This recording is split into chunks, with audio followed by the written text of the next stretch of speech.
మీ పిల్లలు ఫారెన్ లో చదవాలనేది మీ కల?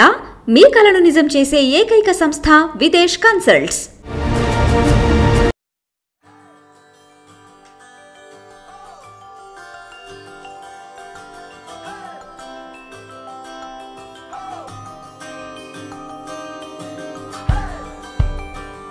Welcome to crime analysis. Delhi liquor కేసులో అరెస్ట్ అయి తీహార్ జైల్లో ఉంటున్న ఎమ్మెల్సీ కవితను సిబిఐ అరెస్ట్ చేసింది. ఆమె భర్త అనిల్కు సమాచారం ఇచ్చి ఆమెను అరెస్ట్ చేస్తున్నట్టుగా సమాచారం పంపింది. అంతేకాకుండా ఆమెను కస్టడీ కావాలంటూ ఒక పిటిషన్ వేశారు. ఆ పిటిషన్ లో ఏముందనే విషయాన్ని ప్రస్తుతం మనతో మాట్లాడడానికి రాజీవ్ రెడ్డి గారు ఉన్నారు. రాజీవ్ రెడ్డి గారిని అడిగి ఆ కస్టడీలో ఉన్న వాళ్ళు సిబిఐ ఏం కోరింది, ఆ కస్టడీలో ఉన్న అంశాలు ఏంటితో పాటు కొత్త విషయాలు చూడడానికి చాలా విషయాలు బయటకు వస్తున్నాయి, అవేంటో కూడా తెలుసుకుందాం. రాజీవ్ రెడ్డి గారు నమస్తే అండి. నమస్తే సార్, ఈ సిరీస్ లో చూస్తుంటే ఫస్ట్ లో అసలు కేసు నమోదైంది సిబిఐ, అందులో విట్నెస్ గా కవిత గారు పెట్టారు. తర్వాత క్రమేపీ ఆమె రాకపోయేసరికి ఇన్వెస్టిగేషన్ లో భాగంగా ఆమెని అక్యూజ్డ్ గా చేశారు. కానీ తర్వాత వచ్చిన ఈడీ అరెస్ట్ చేసి జైల్లో పెట్టారు. ఇప్పుడు సిబిఐ వంతు వచ్చింది కాబట్టి సిబిఐ నిన్న అరెస్ట్ చూపించింది. మనం గతంలో డిస్కస్ చేసినట్లుగా సిబిఐ మీ అందరికి అర్థం కానిది ఒక విషయం ఉంది. సిబిఐ కావాలని వెయిట్ చేస్తుంది. ఈడీ ఎప్పుడు బెయిల్ వస్తుందో ఆ టైంలో సిబిఐ అరెస్ట్ చేయొచ్చు అంటూ మనం గతంలో ఒక డిస్కషన్ కూడా చేసుకున్నాం. మరి అది ఏ విధంగా అయిందో కానీ నిన్నే రంజాన్ నాడు కవిత గారిని అరెస్ట్ చేసినట్టుగా సిబిఐ చూపిస్తుంది. అయితే కస్టడీ కావాలంటూ పిటిషన్ వేయడం, ఆ కస్టడీలో కోర్టు 5 రోజులు పిటిషన్ కి కస్టడీకి ఇచ్చారు. ఇంతే కాకుండా తన అరెస్టు అక్రమ అంటూ ఈ రోజు ఆవిడ కోర్టులో కూడా పిటిషన్ వేశారు. అది అరెస్టు అక్రమ కాదు సక్రమ అంటూ కోర్టు కూడా ఆ పిటిషన్ తోసిపుచ్చింది. ఇంత వరుసగా జరుగుతున్న నేపథ్యంలో ఈ కస్టడీ పిటిషన్ ఏ అంశాలు ఉన్నాయి, ఇంత తొందరగా సిబిఐ అరెస్ట్ చేయడానికి ప్రధాన కారణం అనుకోవచ్చు? అంటే ఇది ఎలా చెప్దామంటే అంటే నేను మీడియాలో చూసిన రిపోర్ట్ల ప్రకారము నిన్న కవిత గారికి సంబంధించిన లాయర్ ఎవరు, ఐ థింక్ మోహిత్ రావు అనుకుంటా, ఆయన ఏదో పిటిషన్ వేశారు అరెస్ట్ ఛాలెంజ్ చేస్తూ. దాన్ని ఆ జడ్జి నా ముందుకు రాదు అని చెప్పి రెగ్యులర్ కోర్టులో వేసుకోండి అని చెప్పి పంపించారు. వస్తాం. నాకు గుర్తున్నంత వరకు ఈ అడ్వకేటే కవిత గారిని ఢిల్లీ కేసులు కోఆర్డినేట్ చేస్తుంది అనుకుంటా, మోహిత్ రావు గారు. మోహిత్ రావు గారు. ఎందుకంటే కవిత గారిని ఇంతకుముందు ఈడీ అరెస్ట్ చేసినప్పుడు కూడా సుప్రీంకోర్టు స్టే ఉండగా ఎలా అరెస్ట్ చేస్తారని ఇక్కడ కేటీఆర్ గారు, బీఆర్ఎస్ సంబంధించిన మిగతా వాళ్ళతో పాటు ఈయన కూడా చిన్న ఏదో ప్రెస్లోనేదో ఢిల్లీలో కాస్త అంటే లీగల్ లాంగ్వేజ్ వాడుతూ ఇది కంటెంప్ట్ వస్తుంది, సుప్రీంకోర్టు స్టే ఉందని దబాయించారు. తర్వాత తేలింది ఏంటంటే సుప్రీంకోర్టులో ఏమీ లేదు, వీళ్ళు వేసుకున్న పిటిషన్ కూడా విత్డ్రా చేసుకున్నారు. నేను ఆ రోజే చెప్పాను, కాస్త ఎక్కడో కమ్యూనికేషన్ గ్యాప్ ఉన్నట్టుంది, సుప్రీంకోర్టులో స్టే ఉందని వీరు అనుకోవటము, అక్కడ స్టే లేకపోవటం అని. సెకండ్, నిన్న వచ్చి ఆదరబాదరగా పరిగెత్తుకుంటూ పోయి ఓ పిటిషన్ ఏదో తప్పు కోర్టులో వేశారు, జస్టిస్ మనోజ్ దగ్గర వేశారు. ఆయన కాదు జస్టిస్ కావేరి గారి దగ్గరికి వెళ్ళాలి అని, అదొకటి. మూడోది అంటే ఈ ప్రాబ్లం ఏమవుతుందంటే రెగ్యులర్ ప్రాక్టీస్ చేసే వాళ్ళందరూ తెలుసండి, అరెస్ట్ చేసే ముందు నోటీసులు గట్రాలు ఉండవు.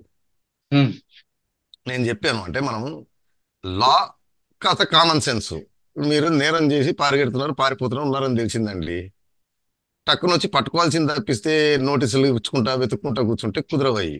సో ఏదైనా నోటీసు అది రిక్వైర్మెంట్ ఏంటిదంటే అరెస్ట్ చేసినప్పుడు grounds of arrest near and dear కి ఎవరికైనా అందించడం, అంతేగాని అరెస్ట్ కి ముందు నోటీస్ ఇవ్వాలి, చెప్పాలి, ఆ నోటీస్ పైన మేము కౌంటర్ వేస్తాము, ఈ వాదోపవాదనలు లాలో చెల్లవు. మరి ఐ డోంట్ నో వై అది ఎందుకు పర్సూ చేస్తున్నారు అని. సరే, నాకు ఆల్రెడీ నిన్న ఆమె హస్బెండ్ కి ఇంటిమేట్ చేసిన తర్వాత అరెస్ట్ చేశారు కదండి. అదేనండి ఇంటిమేషన్ ఆఫ్ అరెస్ట్. అది అరెస్ట్ చేస్తున్నప్పుడు అరెస్ట్ చేసిన తర్వాత ఇచ్చేది, అంతేగాని ఇప్పుడు మురళి గారు నేరం చేసి తిరుగుతున్నారు అనుకోండి, మీకు నోటీసు మేము అరెస్ట్ చేస్తాం పలానా రోజున అని చెప్పడం, మీరు పారిపోవటము, అలా ఉండదు. అరెస్ట్ ఇన్వెస్టిగేటింగ్ ఏజెన్సీకి ఉన్న పవర్స్ అవి, అరెస్ట్ అనేది. ఓకే, సరే, ఈ ఇంకోటి ఏదో సెక్షన్ 41 కింద ఈ అరెస్ట్ చెల్లదు అని ఏదో టీవీలో చూస్తా ఉన్నాను, వస్తా ఉంది. సెక్షన్ 41 ఏంటిదంటే అప్ టు 7 years నేరం చేసే వాళ్ళని investigating agency can arrest without warrant, without any permission, without any notice. But below 7 years ఉన్న వాళ్ళకి ఏంటంటే 2-3 కండిషన్స్ ఉంటాయి. ఇన్వెస్టిగేటింగ్ ఆఫీసర్ సాటిస్ఫై కావాలి, ఈ వ్యక్తి ప్రమేయం ఉంది నేరంలో. నెంబర్ 2, ఈ వ్యక్తి కోఆపరేట్ చేసే అవకాశం లేదు. నెంబర్ 3, ఈ వ్యక్తి రిపీట్ నేరం చేసే అవకాశం. ఈ 3 సాటిస్ఫై అయితే సరిపోతుంది అనమాట అరెస్ట్ చేయడానికి. సో అది discretion of investigating agency and investigating officer ఎప్పుడైనా ఎక్కడైనా అరెస్ట్ చేస్తారు. దాన్ని మనం సెక్షన్ 41 కింద అరెస్ట్ ఇల్లీగల్, అది తప్పు. అవన్నీ సినిమా డైలాగ్ అంటారు అదంతా. అది సరే, మనం చెప్పాను కదా, మన న్యాయశాస్త్ర పరిజ్ఞానం అంతా టాలీవుడ్ సినిమాల నుంచి వచ్చింది, వారెంట్ ఉందా నోటీస్ ఉందా అని. రెండోది కూడా అంటే నాకున్న ఎక్స్పీరియన్స్ ఏంటిదంటే మన దేశంలో ప్రాబ్లం ఏంటంటే ప్రజలకే బేసిక్ అవగాహన లేదు లా లేదు కాబట్టి సరే తెలిసి తెలియకుండా లాయర్ అంటే గుడ్ ఇంటెన్షనో బ్యాడ్ ఇంటెన్షనో లేకపోతే ఆయన చెప్పిన అడ్వైస్ మీద మనం ఫాలో అవుతుంటాం ఆయన ఫీజులు ఉమ్, వేసుకుంటా ఉంటారు అవన్నీ ఉమ్, వర్కౌట్ కావన్నమాట ఉమ్, అందుకని చెప్పి ఆ పిటిషన్ ని డిస్మిస్ చేస్తూ కస్టడీకి ఇచ్చారు 5 రోజులు కస్టడీకి ఇచ్చారు ఉమ్, ఇప్పుడు మీ రెండో ప్రశ్న పెండింగ్ ఉండగా అంటే మనం ఏమంటారంటే గెస్ వర్క్ అనమాట ఉమ్. ఈడీలో ఏమన్నా బెయిల్ వచ్చే అవకాశం ఉంది అన్నప్పుడు అరెస్ట్ చేసే అవకాశం ఉంటుంది అవును, అవును. ఎక్కువ రోజులు పెట్టుకోవాలి ఉమ్, అనుకున్నప్పుడు సో బహుశా మరి వారికి ఏమన్నా అలా అనిపించిందా ఉమ్, లేదా ఇంకో డౌట్ ఏంటిదంటే ఇప్పుడు మేడం గారిని ప్రశ్నించినట్టున్నారు ఎంక్వైరీ చేసినట్టు ఇంటరాగేషన్ సరిగా కోఆపరేట్ చేయట్లేదు ఇప్పుడు మేడం గారిని ఈ ఇన్వెస్టిగేషన్ ఇంపార్టెంట్ ఏంటంటే కన్ఫరెంట్ చేయడం మిగతా వారు ఉమ్. ఇచ్చిన స్టేట్మెంట్లు వారి దగ్గర ఉన్న ఎవిడెన్స్ తోటి ఓకే. సో ఆ, దానికోసం చెప్పి కస్టడీలోకి తీసుకొని ఉంటారు అంటే ఆ కస్టడీ పిటిషన్ ని చూస్తే మనకి అర్థం. అర్థమవుతుంది ఆవిడ మీద ఓకే. వచ్చిన ఎవిడెన్స్లు ఆవిడకి వ్యతిరేకంగా చెప్పిన విట్నెస్లు తీసుకొని చెప్పడం ఆ, ఇప్పుడు ఈ కస్టడీ పిటిషన్ లో అంటే మనం చాలా రోజుల నుంచి మాట్లాడుకుంటున్నాం సిరీస్ లాగా ఈ కేసులో ఇప్పటి అవునండి. వరకు ఈడీ కోణము ఈడీలో వచ్చిన అన్ని కోణాలు చూసాం దీంట్లో ఉమ్, వచ్చిన ఓన్లీ కొత్త కోణం అంటే అపార్ట్ ఫ్రమ్ మనం ఇంత చర్చించినట్టు మాగుంట రాఘవరెడ్డి అభిషేక్ బోయినపల్లి ఉమ్, వీరిది కాక ఈ కస్టడీ పిటిషన్ వచ్చిన కొత్త అంశం ఏంటంటే శరత్ చంద్రారెడ్డి గారి కన్ఫెషన్ ఉమ్. 164 సెక్షన్ కింద మేజిస్ట్రేట్ ముందు ఇచ్చిన వాంగ్మూలం ఓకే.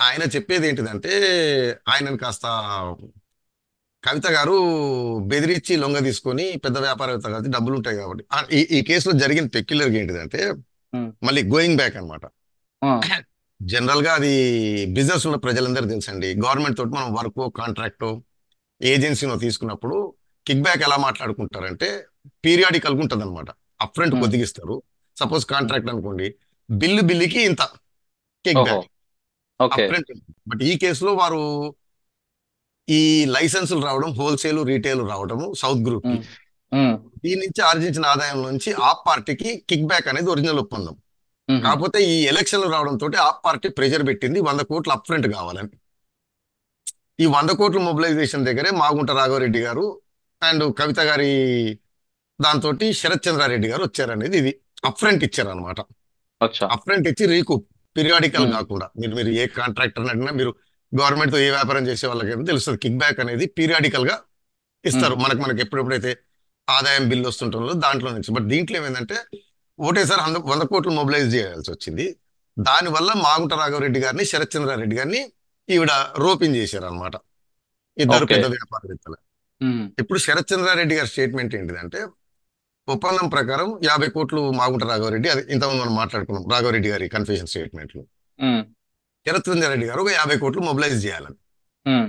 దానికి ఒక హోల్సేల్ లైసెన్స్ 25 కోట్లు 5 రీటైల్ జోన్లు 5 ఓకే. కోట్లు ఈచ్ టోటల్ 50 కోట్లు మొబిలైజ్ అని ఆయనకి అంత ఇష్టం లేకపోయినా కవిత గారు బెదిరించి ఉమ్, మీది పెద్ద ఫార్మస్యూటికల్ కంపెనీ మీకు పెద్ద పెద్ద వ్యాపారాలు ఉన్నాయి ఇక్కడ రియల్ ఎస్టేట్ కన్స్ట్రక్షన్ ఇవి వీటిని మేము ఇబ్బంది పెడతాము పిసికేస్తామని చెప్పి బెదిరించి వసూలు చేసినట్టు ఆయన స్టేట్మెంట్ సో ఉమ్. ఆయన ఇచ్చిన స్టేట్మెంట్ ప్రకారం ఏంటిదంటే కవిత గారికి మహబూబ్ నగర్ జిల్లాలో ఏదో ల్యాండ్ ఉంది అది మహబూబ్ నగర్ జడ్చర్ల మధ్యలో ఉన్నట్లుగా అఫిడవిట్ లో చూపించారు ఆవిడ. అది మీరు కవిత గారి ఎలక్షన్ అఫిడవిట్ లో ఉంటది అవును. ఆవిడ ప్రాపర్టీస్ ఏవి అనేది ఆ, ఐ థింక్ ఇమూవబుల్ అసెట్స్ ఆ బాక్స్ లో ఐటమ్ నెంబర్ 1, 2 ఉమ్, మహబూబ్నగర్ జిల్లాలో ఒకటి జడ్చర్ల దగ్గర ఒకటి మహబూబ్నగర్ దగ్గర అని. అవును. మనం అనుకుంటున్నాం ఇదో వేరేదో తెలియదు కానీ మనం ఈ అఫిడవిట్ ఇది రెండు చూసి మనం గెస్ చేసి గెస్ కనెక్ట్ చేయడం. చేసుకుంటాం ఆ, ఈ ల్యాండ్ కొన్నట్టు చూపెట్టి 14 కోట్లు ఉమ్, ట్రాన్సాక్షన్ చేసినట్టు సిబిఐ వారి కంటెన్షన్ ఏంటంటే ఆ ట్రాన్సాక్షన్ నిజంగా జరగలేదు ఎటువంటి రిజిస్ట్రేషన్ లేదు ఏమి లేదు అండర్ ఏమంటారంటే ఒక షామ్ అగ్రిమెంట్ లాంటిది క్రియేట్ చేసి అరబిందోకి సంబంధించిన సంస్థలు ఉమ్, ఈవిడకి సంబంధించిన మహబూబ్నగర్ ల్యాండ్ కొన్నట్టు ఈవిడ ఉమ్. ఖాతాలో 14 కోట్లు వేసినట్టు ఒకటి ఓకే.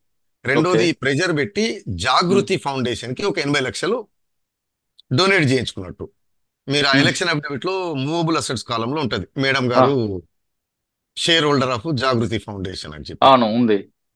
ఓనర్ అని చెప్పి ఉంటది ఆ, 80 లక్షలు వసూలు చేసినట్టు ఇది చేసింది అనమాట ఈ ఉమ్, డబ్బుల్ని in turn Abhishek Boinpally Buchibabu and Ashok Kaushik అనుకుంటా ఆవిడ గారి ఉమ్. పిఏ ఢిల్లీలో అక్కడ ఉంటూ అవునండి. CID.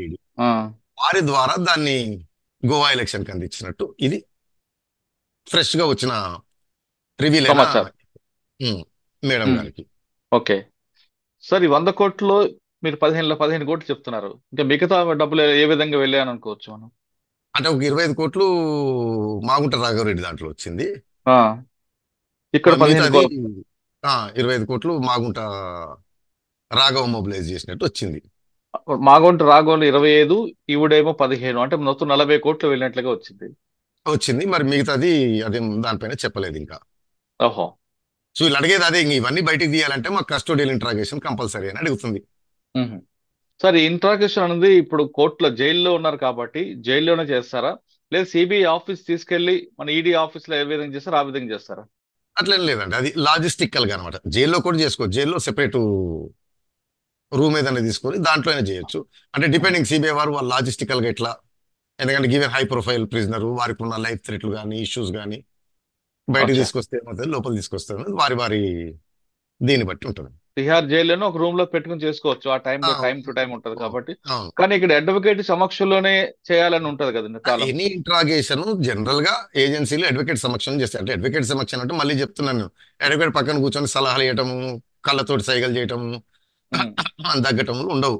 అడ్వకేట్ దూరంగా ఉండాలి, కనపడకుండా ఉండాలి, ప్రిఫరబుల్లీ బయట ఉండి ఉమ్. గంటకోసారి 2 గంటల లోపల అంతా ఓకేనా అని అడిగి వెళ్తుంటే, యోగక్షేమాలు మాత్రం అంటే థ్రెట్, బెదిరింపు, కోవర్షను, లేకపోతే ఫిజికల్ ఇది లేకుండా ఉండడం కోసం తప్పిస్తే అచ్చా. Advocate has no right interrogation ఓహో. లో.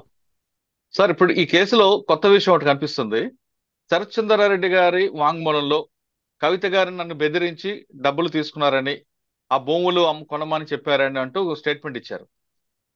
బెదిరింపు అని రాగానే ఇక్కడ ఎక్స్ట్రాక్షన్ ఏమైనా వచ్చే అవకాశం ఉందంటారా?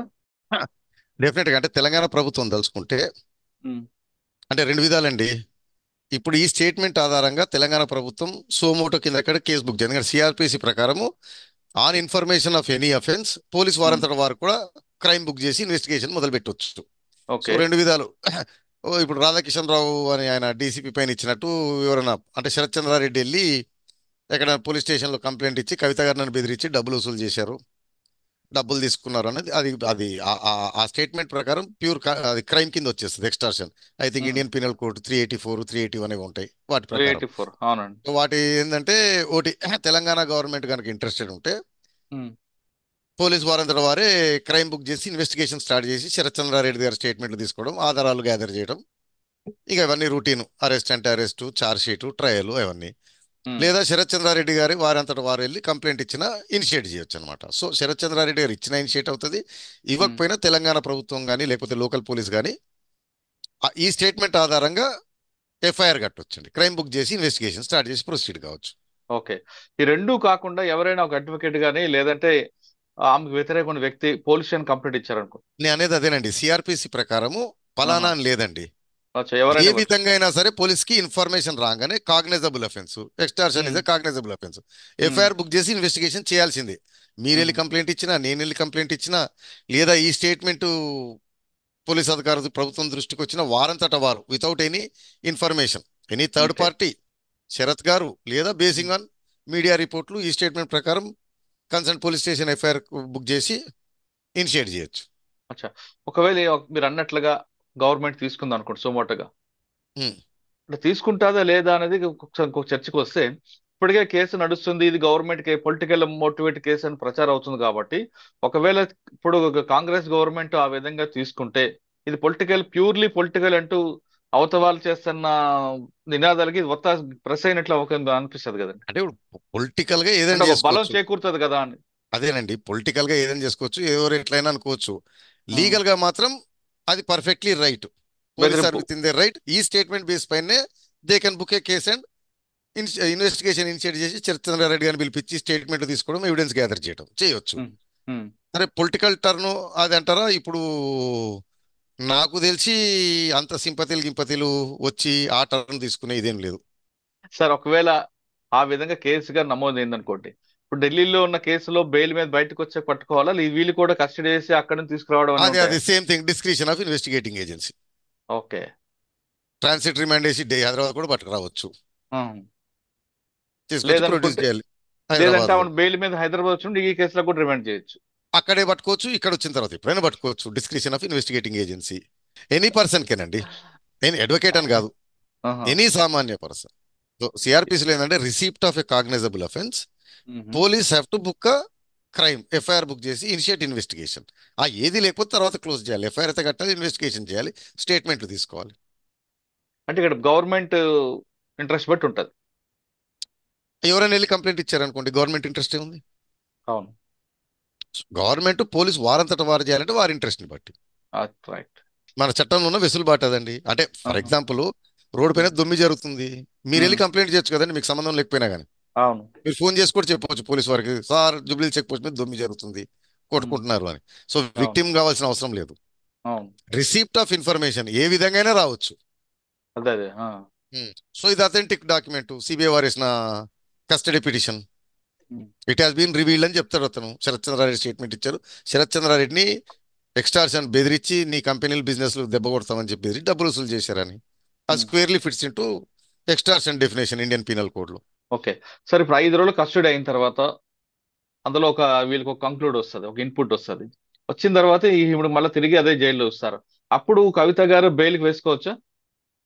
ఎందుకంటే బెయిల్ ఇద్దరు రిమాండ్ అయిన తర్వాత బెయిల్కి ఎప్పుడైనా వేసుకోవచ్చు, ఆహా. దానికేం లిమిటేషన్ లేదు. అచ్చా. రిమాండ్ అయిన తర్వాత ఎప్పుడైనా వేసుకోవచ్చు, ఎన్నిసార్లు అయినా వేసుకోవచ్చు. ఆ. అంటే ఇప్పుడు ఈడీలో ఆల్రెడీ కస్టడీ అయిపోయింది, సిబిఐ కస్టడీ ఇంకో 5 రోజులు ముగుస్తుంది.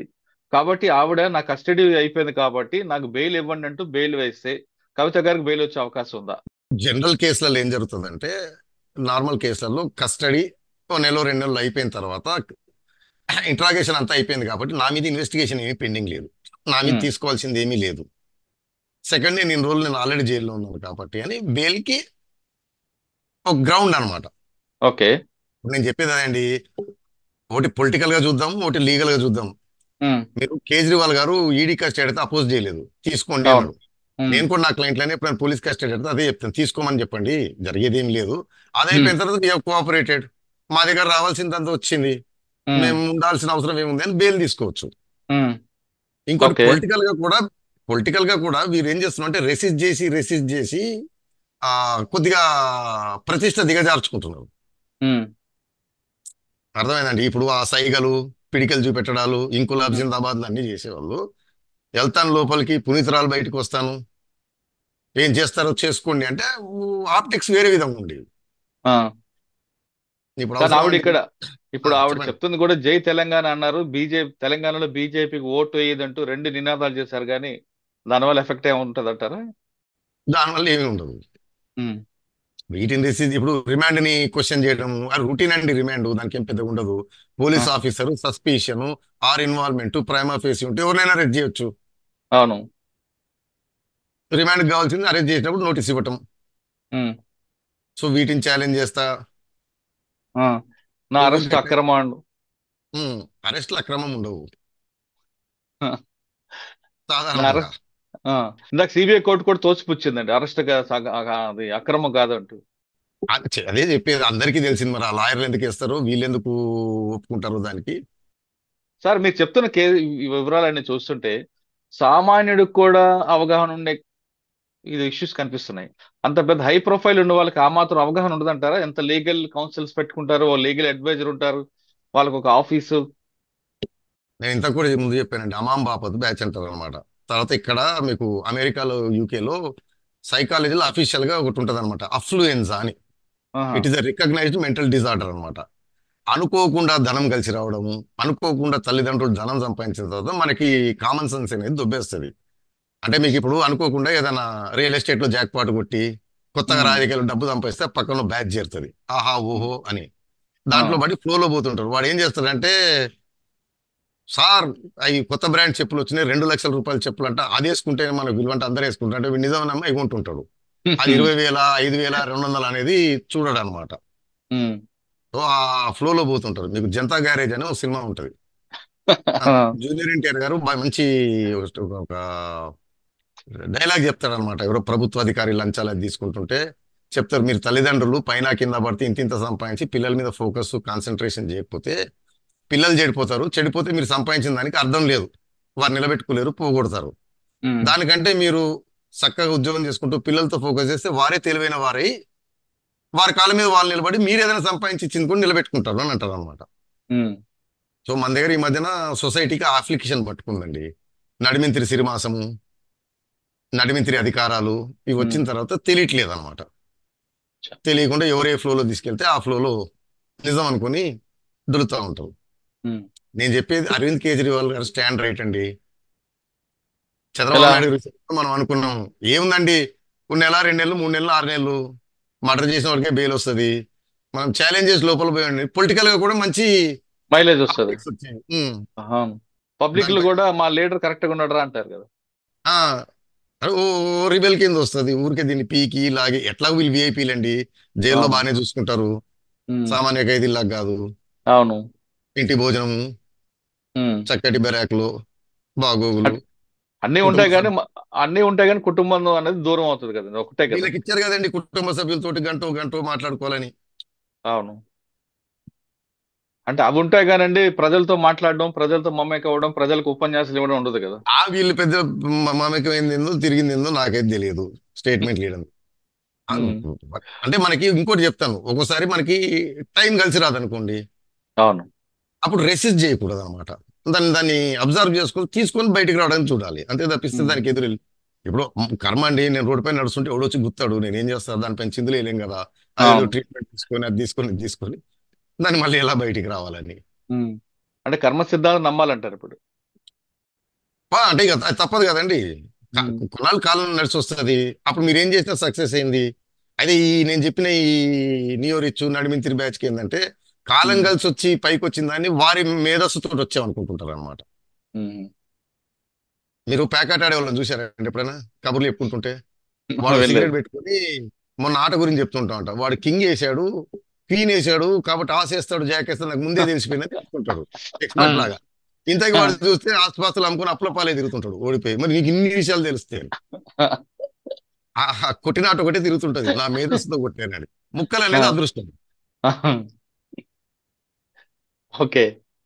సో సార్ అది పక్కన పెట్టి రియాలిటీ చూస్తే బాగుంటది. తర్వాత నేను చెప్పాను, మన దగ్గర అధికారం ఉన్న వాళ్ళు ఏంటంటే తెలివైన వాళ్ళని పక్కన పెట్టుకోరు. రైట్. వాళ్ళని పొగిడే వాళ్ళని, మీరు చెప్పిన దాన్ని ఎస్ అనే వాళ్ళని మాత్రమే పక్కన పెట్టుకుంటుంటారు అనమాట. అంటే వాళ్ళకన్నా తెలివైన వాళ్ళు ఉంటే పక్కన పెట్టుకోరు, ఎందుకంటే వాళ్ళు ఎక్కడ దెబ్బ కొడతారని భయం ఏమో. ఒకటి నమ్మకం లేదు, రెండోది ఈడు చెప్పింది మీరు చేసింది తప్పు అంటే ఆడు ఒప్పుకోలేడు అనమాట. ఇగో అడుగుతుంది. నేనే తెలివైనవని అనుకుంటారు అనమాట. సార్ ఫైనల్ గా చెప్పండి, ఈ కేసులో కవిత గారికి బెయిల్ ఎప్పుడు వస్తుంది, ఎప్పుడు మూవ్ చేసుకోవచ్చు? కవిత గారు బెయిల్ కాదు కానీ కవిత గారు ఇచ్చిన స్టేట్మెంట్ లో ఒకటి వ్యాలిడ్ స్టేట్మెంట్ అండి. మొన్న శరత్ చంద్రారెడ్డి కన్ఫెషన్ తీసుకోండి, ఆ, ఈవిడ ఈవిడ పైన కేజ్రీవాల్ పైన ఎక్కువ సిబిఐ ఈడీ రిలే అవుతుంది కన్ఫెషన్ స్టేట్మెంట్. ఉమ్, అయితే మనం దస్తగిరి విషయంలో చెప్పాము, ఈ కేసులో కూడా చెప్పాము. ఉమ్, కన్ఫెషన్ ఆఫ్ అప్రూవర్ స్టేట్మెంట్లకి ఉమ్. ఫస్ట్ అప్రూవర్ యొక్క క్రెడిబిలిటీ ఇంపార్టెంట్, తర్వాత స్టేట్మెంట్ క్రెడిబిలిటీ ఇంపార్టెంట్. రెండు క్రెడిబిలిటీలు కావాలి. ఓకే.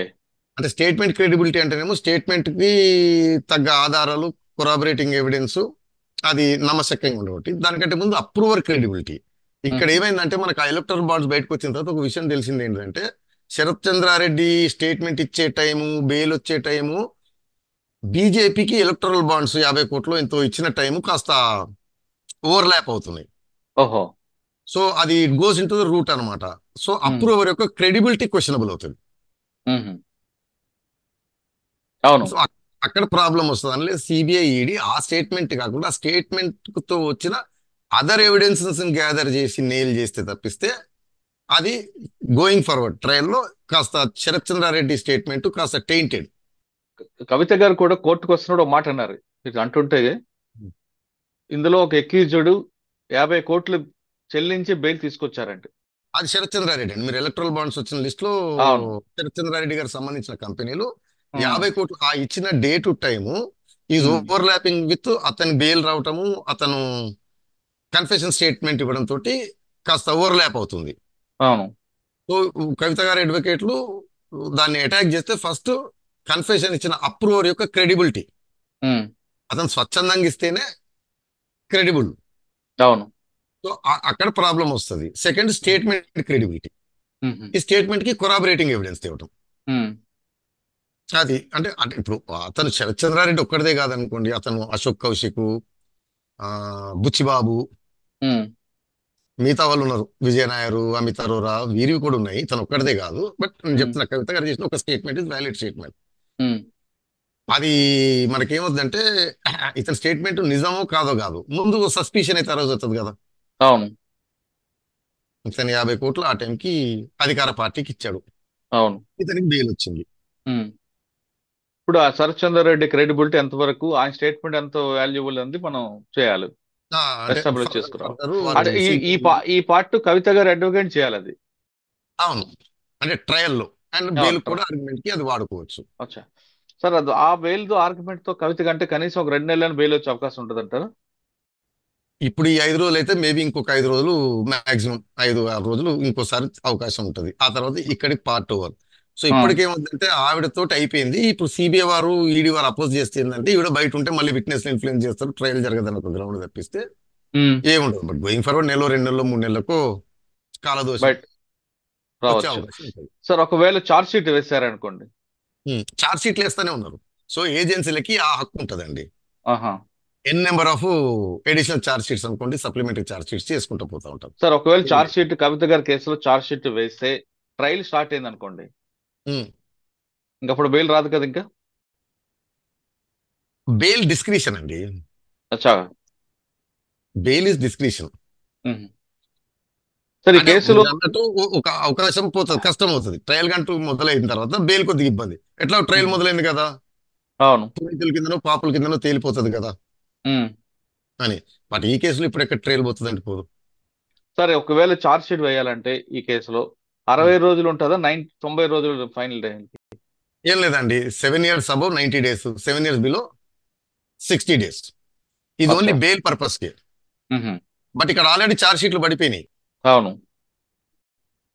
మొదటి చార్జ్ షీట్ పడవడమే కౌంట్ అన్నమాట. ఉహు. ఇప్పుడు ఇంకా చార్జ్ షీట్లు పడిపోయింది, అదే ఇంకా సప్లిమెంటరీ చార్జ్ షీట్ వేసుకుంటూ వెళ్తారు. వేసుకుంటూ వెళ్తారు. ఉహు. అంటే వేసుకుంటూ ఏదో వచ్చే ఫైనల్ అంటారు అనమాట. అచ్చా. అంటే ఇప్పుడు ఒకవేళ ఈవిడ బెయిల్ కావాలంటే ఏ గ్రౌండ్స్ వెళ్తే బెటర్ అంటారు? ఇంక ఇదే, నాతోటి పని లేదు, ఉమ్. నన్ను కస్టడీలో ఇంట్రాగేషన్ చేసేసారు, నథింగ్ రిమైన్స్. ఓకే. తర్వాత మీరు ఏ కండిషన్ ఇంపోజ్ చేసినా సరే, అంటే విట్నెస్ ఇన్ఫ్లుయెన్స్ చేయకుండా, ఎవిడెన్స్ ట్యాంపర్ చేయకుండా కండిషన్లు పెడతారు కదండి. ఊర్లో అవును. ఉండకూడదు, బయట ఉండాలి, పోలీస్ స్టేషన్ ఢిల్లీలో ఉండాలి, అక్కడికి వెళ్ళొద్దు, ఇక్కడికి వెళ్ళొద్దు అని ఆ కండిషన్స్. పాస్పోర్ట్ సీజ్ చేయడం అని ఉంటాయి. పాస్పోర్ట్, సో కోర్టు వారు ఏ భావిస్తే భావ్యమని ఆ కండిషన్స్ మీద అంటే మీరు చెప్పేది అయితే ఇంక 2 నెలలు 2 నెలలు, నెల. 3 నెలలు.